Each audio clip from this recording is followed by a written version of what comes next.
Morning, church. Today's scripture reading comes from Psalm chapter 31, verses 1 through 8. For the director of music, a psalm of David. In you, Lord, I have taken refuge. Let me never to be put to shame. Deliver me in your righteousness. Turn your ear to me. Come quickly to my rescue. Be my rock of refuge, a strong fortress to save me. Since you are my rock and my fortress, for the sake of your name, lead and guide me. Keep me free from the trap that is set for me. For you are my refuge. Into your hands I commit my spirit. Deliver me, Lord, my faithful God. I hate those who cling to worthless idols. As for me, I trust in the Lord. I will be glad and rejoice in your love, for you saw my affliction and knew the anguish of my soul. You have not given me into the hands of the enemy, but have set my feet in a spacious place.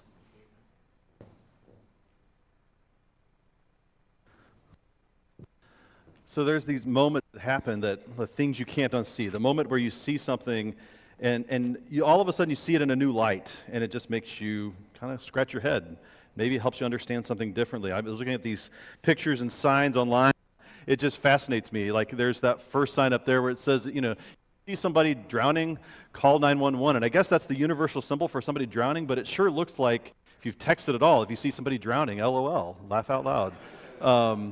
That's an orchid that sure looks like a bird.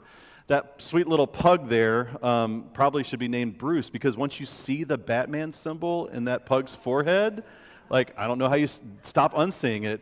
And I don't know, Carl's going to have to explain this to me. Why is the bull symbol upside down? That is a robot reading a book. Can you see that? Yeah. Why?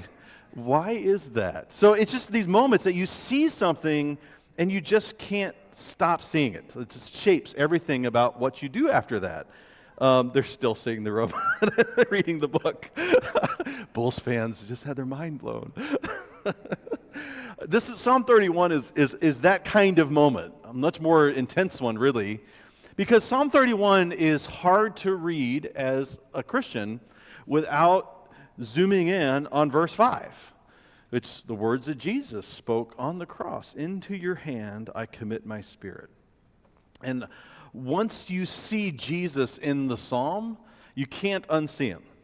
And that's not a bad thing, much different than some of these pictures we're looking at. It's actually a good thing, but because once you see him in that, it's going to shape how you understand the psalm. And I think that will help us in interpreting the psalm. And really, it's once you see Jesus in the psalm, you can't unsee him. But once you see Jesus in your life, once you see God in your life through Jesus, you can't be unchanged. He's going to change you. And I think that's a good space for us to really begin reflecting on the psalm. Psalm 31 is a fascinating psalm. We've had a lot of, if you move through the psalms as we're moving through this year, book 1 has a lot of laments, a lot of psalms of David, and there's a lot of lamenting in the first book of the Psalms. And there's a lot of lament elements here. There's a lot of sorrow that's expressed. There's a lot of trouble in Psalm 31. But Psalm 31 is not mainly a lament. It is a psalm of confidence. And if there's one thing I want you to see about how you read the psalm, is to see the theme of confidence throughout the psalm. David is walking through a tough season, but he's doing it in confidence in who God is and what God can do in his life. We need that confidence. We need the confidence in good seasons. We need it in bad seasons. We need it when we're having a tough time. How can we find that confidence for ourselves? How can we find the confidence that God not only can, but will help us in our own times of trouble? That's the context, I think, that we begin exploring Psalm 31. If you don't have a Bible open, I'd encourage you to do so. Get your Bible open to Psalm 31 and let's read through it together. Let's work through it. That theme of confidence is where we begin. And if you open up, you see this kind of baseline of confidence as you move through these opening verses. And really, I think 1 through 8, the section that Gage read for us, is kind of the opening salvo in the psalm. And it is a theme of confidence. It opens the very first line, God is our refuge. In you, O Lord, I take refuge. That word refuge just keeps showing up. Verse 1 and verse 2, be a rock of refuge for me. Verse 4, you are my refuge. You just see it again and again. You'll see it a few more times later in the psalm. This theme of God is our refuge, but it's not just the word refuge. God is my rock, verse 3. He's my fortress. Verse 2, he's a strong fortress to save me. God is the rock. He's a refuge. He's a fortress. And even that theme of the rock is probably, a lot of folks think that's really coming from David's personal experience, that there were times that David, before he was king, was running for his life, fleeing from King Saul, who was out to kill him. And when he would run, he would flee. The place that he would run to is all the rocks around Jerusalem, all the rocks around Israel. He could flee into the mountains there, and those rocks would actually be a literal shelter for him. It could keep him from being found by Saul as he would hunt him down. But that's this space that David grounds everything that follows is understanding that God is his refuge. He starts in that space of refuge, and I think that's a space that we need to start with. We need to remember, as we orient our lives, as we anchor our lives, we start with understanding what is God meant to be for us. He is meant to be our rock and our refuge, the one that we can lean on in times of trouble. So with that anchored, in you, O Lord, do I take refuge.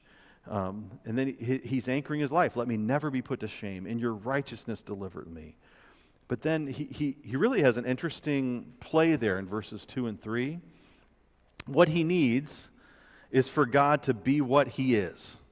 What does he say? In verse 2, it's, be a rock of refuge for me, a strong fortress to save me. This is what I want you to be because, verse 3, you're my rock. That's an interesting play there. Be a rock because you are my rock. Well, it's be who you are. You are my rock, so be it. Be the one that you say you're going to be. That's not a contradiction.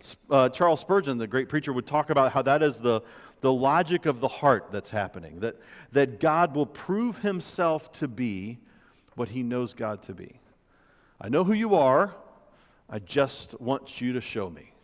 I love the quote from Bill Parcells years ago. He finally said, look, your record, he talks about football team, eventually you are what your record says you are.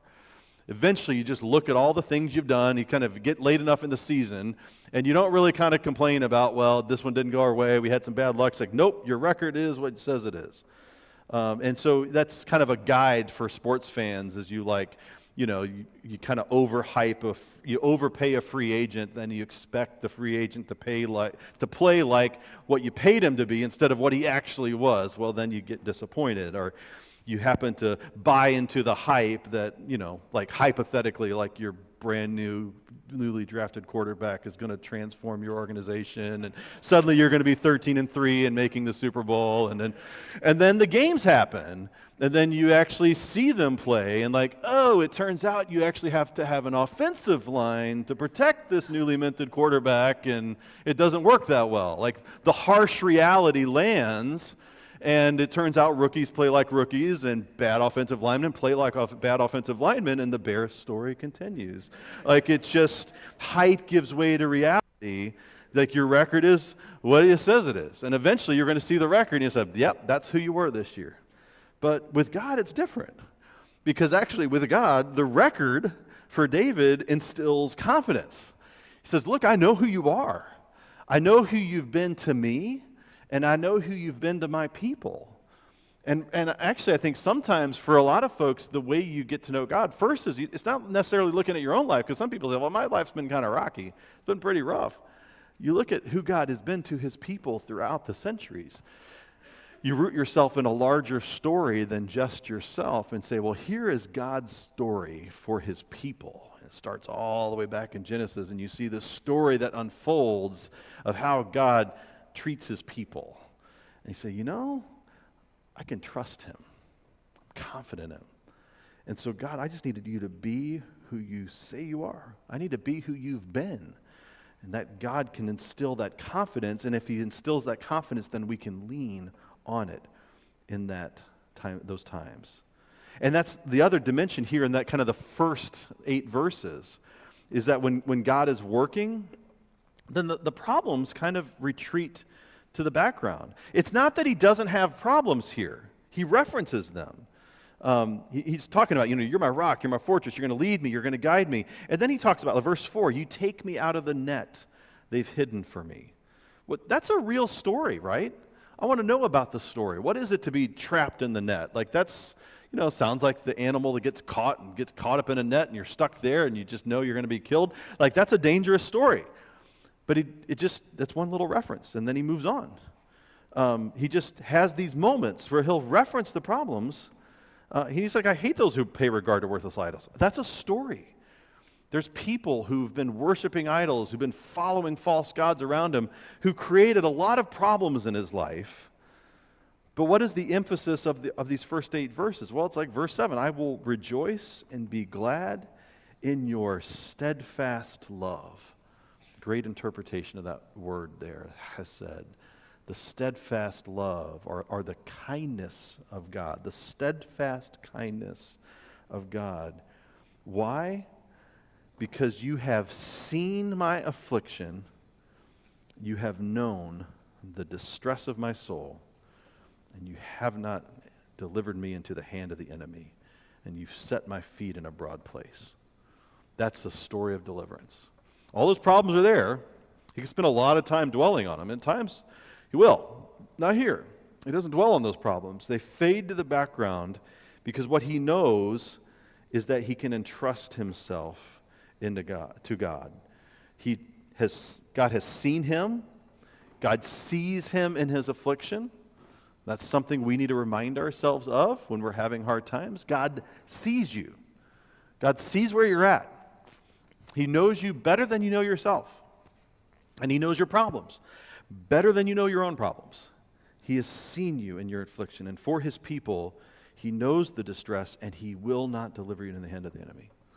That's his pledge, to be bound to his people. He will deliver his people. And all of that is the context where right in the middle, verse 5, you have the words that eventually become the words of Jesus. Into your hand I commit my spirit. But what is he saying there? For us, and for seeing in light of Jesus, the first brush when we hear those words, we hear about somebody dying. But notice in Psalm 31, that's not somebody dying. David is looking at the problems. He's got all of this stuff going on. His life is being threatened. And he is entrusting himself into God's hands, knowing, you have redeemed me, O Lord, faithful God. Knowing that God can bring him victory. And that's going to shape how we understand what Jesus means when he utters those words later. But it also helps us understand what's going on here, that somehow having a sense of who God is and how God is relating to his people will shape us. And it shapes how we then live in response. For David, it produces this spirit of confidence that then gets tested. And that's where you head in verse 9. He lives in confidence, but now he's got to live in confidence when it's most needed. There's a lot of scholars debate about Psalm 31. They've been debating it for millennia. They're not going to resolve it anytime soon. But there's some folks that think, I think this feels like just 2 separate psalms. And they're just kind of mashing them together, which is a pretty silly idea when you see how many words like overlap and there's clear language. And I think that's not a really great way to interpret the psalm, but it's there. That psalm, the second psalm, would be restating the first psalm, but just more intense. I think the better reading is 1 through 8 is really an exercise in memory. That David is rehearsing God's faithfulness through the years. He's remembering and recalling not only in his own story, but in his faithfulness to his people throughout the centuries. And he says, I'm remembering all of that. I'm bringing all that to recollection to bear. So verse 9, now I'm going to deal with the present. And here's what he's facing in the present. Verse 9 and 10, be gracious to me, O Lord, for I am in distress. My eye is wasted from grief, my soul and my body also. For my life is spent with sorrow, and my years with sighing. My strength fails because of my iniquity, and my bones waste away. There's a lot going on there. That's just the first part. And I want you to see three different things that are happening in this and the verses that follow, because what David is giving us is a picture of confidence that he can have. We can have confidence in God even when we are exhausted, isolated, and intimidated. All three things happen here in the psalm. The first verses I read there, 9 and 10, there's a picture of exhaustion. My eyes wasted from grief. I'm in distress. My soul and my body is wasted from grief. My life is spent with sorrow. It's just exhausted from sorrow. My years and sighing, my strength fails. All of this is just trouble. And much of that trouble is external. It's outside him. Here's the problems that I have in my life. You'll see that, verse 11, because of all my adversaries, I've become a reproach. So that's an external problem. All these people. His problem is all those people around him and all the things they keep doing.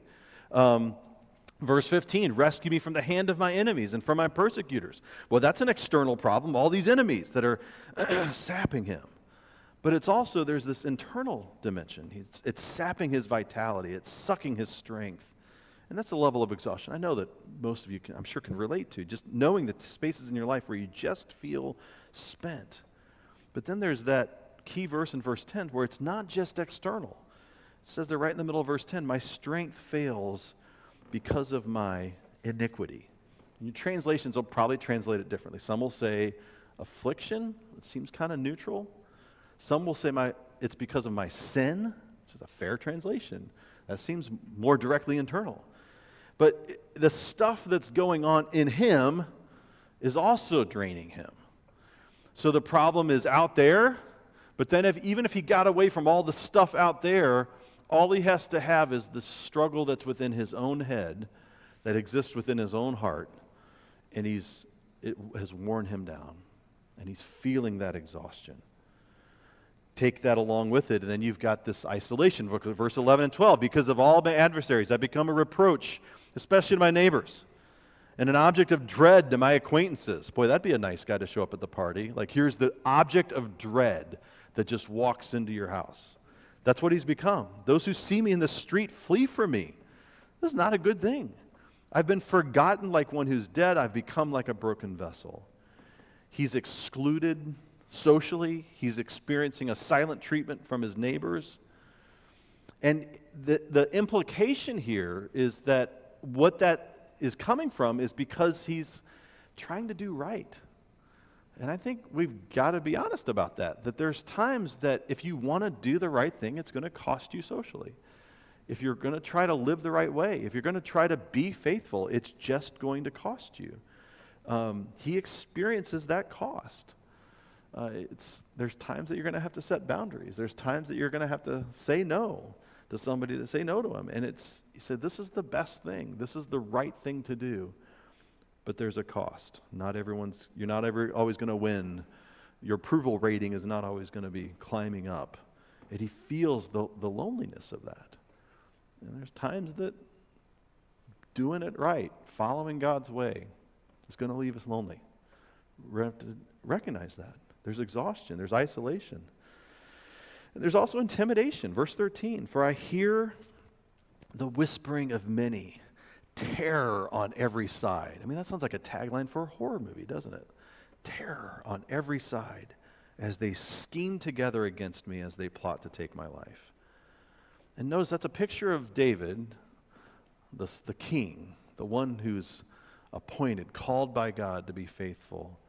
And he is feeling the sense of the terror, of the scheming, of the plotting that's all around him. That's the son. That's the son who's experiencing that. It's an anticipation of Jesus. What Jesus will experience is much more intensely. But there's an intimidation factor to be a follower of God, that at times you'll feel the pressure to go along with the crowd. And his answer to all of that, be gracious to me. Be gracious to me, as the answer to all of that threat. So what does that lead him?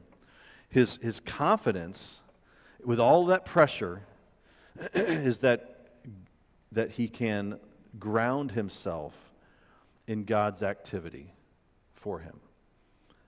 Our confidence is grounded in God's activity for us. How do you respond to exhaustion, to isolation, to intimidation? The answer to exhaustion is not just, there's certainly an aspect of rest, but it's not simply that you say, I've got to fix that. I got to fix the exhaustion. I got to fix the isolation. I got to do it. Notice how he grounds his response in the work of God. What does he say? Verse 14, but I trust in you, O Lord. I trust in you, O Lord. I say, you are my God. My times are in your hand. When he says, you are my God, that's not a throwaway line. That is, and it's not just a word that he initiates. That's a responsive word. Genesis 17, verse 7, God's covenant with Abraham and with God's people is that I will be your God. So when he says, you are my God, that is a phrase that can only be uttered with truth in light of God's covenant. God initiates a covenant that says, I will be your God. And you say, yep, you are my God because I'm part of your covenant. I'm part of your people. You are my God. So he's responding to the work of God on his behalf to create a relationship to say, I'm yours. I've created this covenant. God has created this covenant. And David can then respond and say, yeah, I'm yours. You are my God.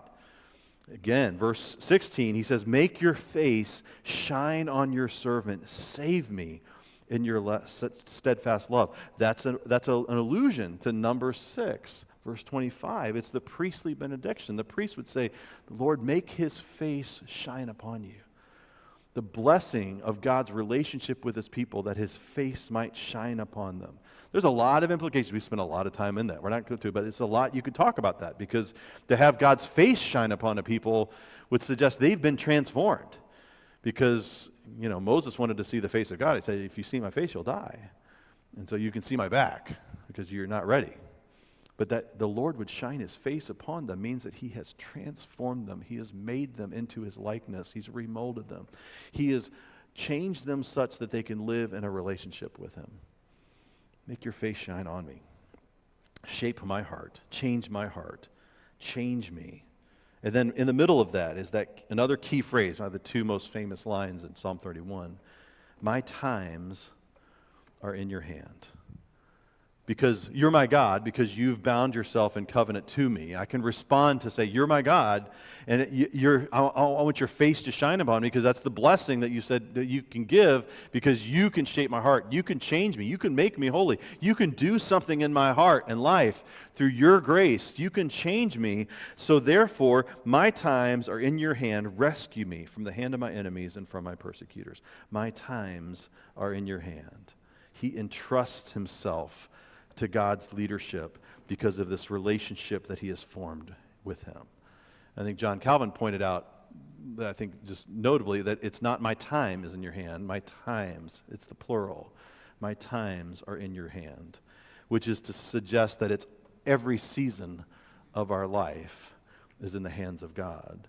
And so if you're in a season of abundance and everything's going gangbusters, it's all fantastic, that is in God's hands. And you entrust yourself and you learn to live in gratitude to all that he's doing in the seasons where it's going great. And in the seasons where it's all terrible and it's all lousy, you can trust him to say, you've got something for me here. You've not walked away from me. You've not abandoned me. My times are in your hand. And so here in this hard space, David models for us this living in confidence in God's goodness and God's provision. He's a God of covenant. Verse 17 and 18, he's also a God of justice. O Lord, let me not be put to shame, for I call upon you. Let the wicked be put to shame. Let them go silently to Sheol. Let the lying lips be mute, which speak instantly against the righteous in pride and contempt. It's the second time he's used that phrase, let me not be put to shame. And that picture of shame there is that it's the idea that David has entrusted himself to God and he doesn't want his life to be proven worthless, like he made the bad investment. He made the wrong commitment. But here, he's trusting that God can make the world right, that those who do wicked things and are speaking wicked, and the wicked words is a big theme here in Psalm 31, as it is in a lot of the laments. All the nasty things that they're saying, God can work against it. God can accomplish justice. He's a God of covenant. He's a God of justice. And ultimately, verse 19 and 20, He's a God of abundance. Oh, how abundant is your goodness, which you have stored up for those who fear you, and worked for those who take refuge in you. There's that refuge again. In the sight of the children of mankind, in the cover of your presence, you hide them from the plots of men. You store them in your shelter from the strife of tongues. Those who take refuge in Him, God is working on their behalf. And He has this abundance of goodness stored up for those who will trust Him. And so David, in the hard place, surrounded by the bad guys, exhausted from all that life has dished out on him. So in that space, the space of exhaustion, the space of isolation, the space of intimidation, he can say in confidence, God, you are good. You will work on my behalf. You have much goodness stored up for me. And so I can trust you. And that's this space of confidence that lets him move forward. Where does he go with that? Look at verse 21 through the end. Blessed be the Lord, for He's wondrously shown His steadfast love to me. When I was in a besieged city, I'd said in my alarm, I am cut off from your sight, but you heard the voice of my pleas for mercy when I cried to you for help. Love the Lord, all you His saints. The Lord preserves the faithful, but abundantly repays the one who acts in pride. Be strong. Let your heart take courage, all you who wait for the Lord. It ends with a picture of His steadfast love, of how He has heard the voice, He's answered the call, and in a calling to love the Lord, that He preserves those who will trust in Him.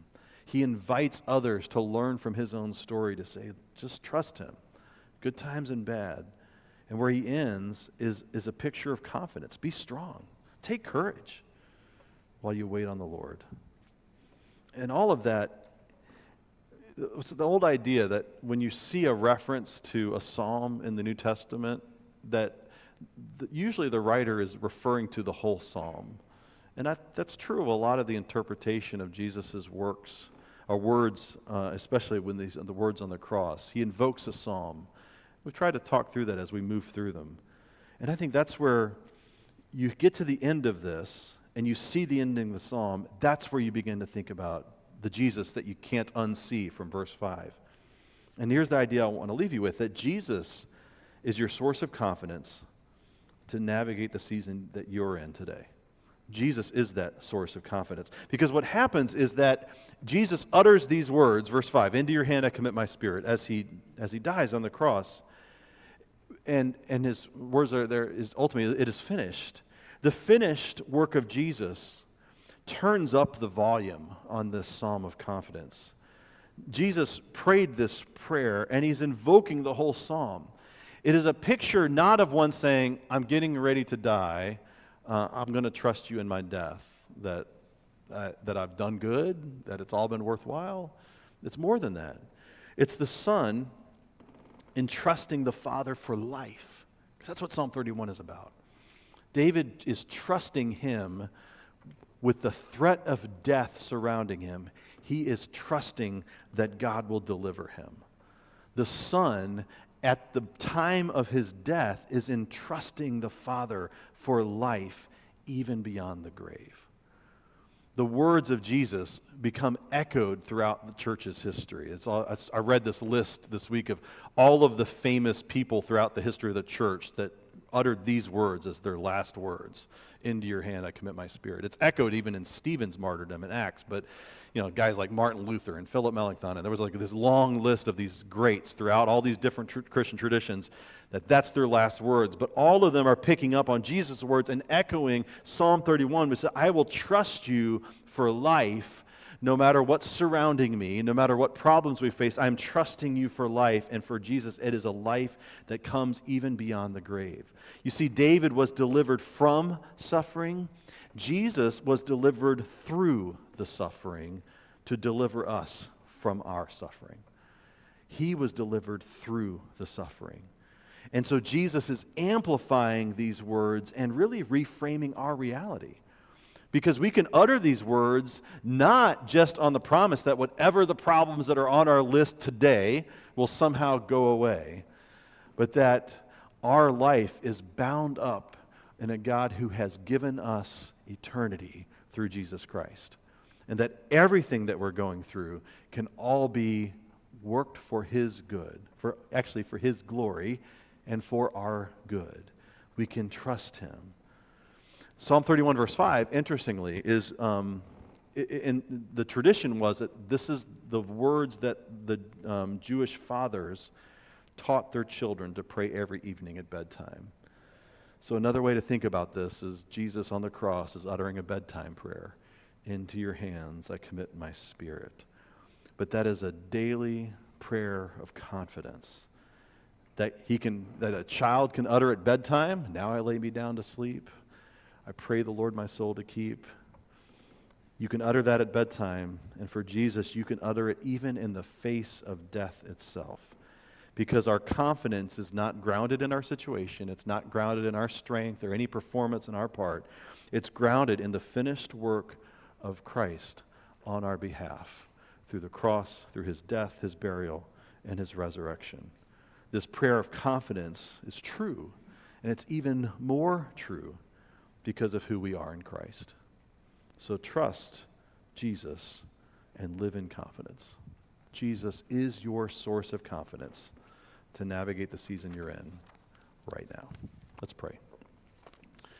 God, I pray for those who are in hard seasons, who hear in David's words echoes of their own exhaustion or isolation, loneliness, intimidation, the challenges that different folks are facing, the challenges that we feel burdened by, whether it's stuff going through personally or just stuff we feel burdened by for the world we're living in and the mess in the world around us.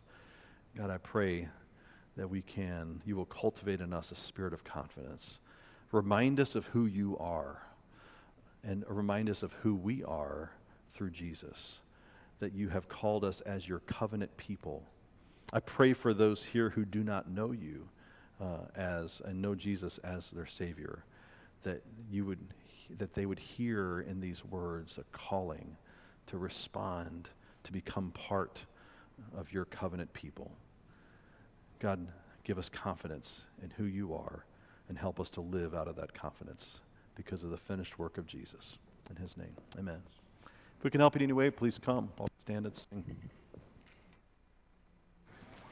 I am resolved no longer.